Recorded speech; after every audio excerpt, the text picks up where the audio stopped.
And people like to adopt a victim mentality. Yes, it was relevant when it happened, but 3 generations later, 1951 or 1947, Pakistan got independence. In the 50s, in the 60s. Yeah, so it's 3-4 generations ago, and people don't like to take accountability. I always say, it is not your fault, but it is now your responsibility. This is the big difference.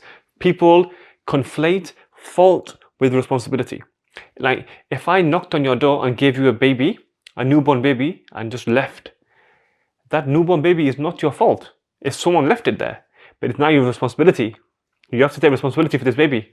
Same as whatever trauma you have. It might not be your fault. Even if it's a colonial complex, it is not your fault, but it is your responsibility to fix it and actually overcome that complex and rise above it.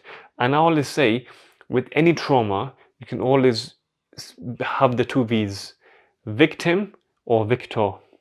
Simple as that. It's a simple dichotomy. You know about coding, binary. Yeah, of course. One and yeah, zero. that's a computer language. Anyway. Yeah, 1 and 0. It's a binary. It's a binary. Zero. You can be victim or victor.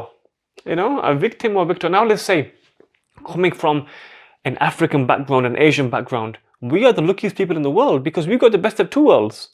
We live in a country where English is second language. We're computer literate as well.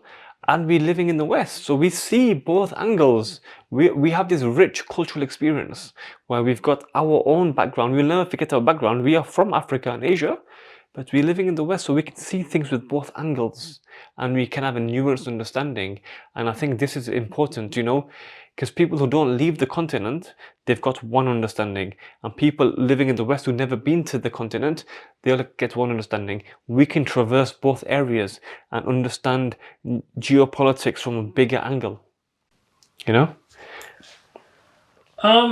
Well, that's true anyway. And I think let me put it this way, having been into, the West, or let's say in Africa, now coming into the West, or you've been in Asia, now coming out, into to live in the West. One thing I've learned, to, understand differently between the Africa, I like to use in Africa as an example, and the West is, there are 3 things: politics, religion, and culture. Mm-hmm. My understanding of the West is that it's 3 parallel things that cannot mix together. But in Africa, we mix them. Yeah, all mixed. Same in Asia. All mixed together. Yes. They mix politics, religion, and culture together. And these are 3 separate things Yeah. that cannot be mixed together.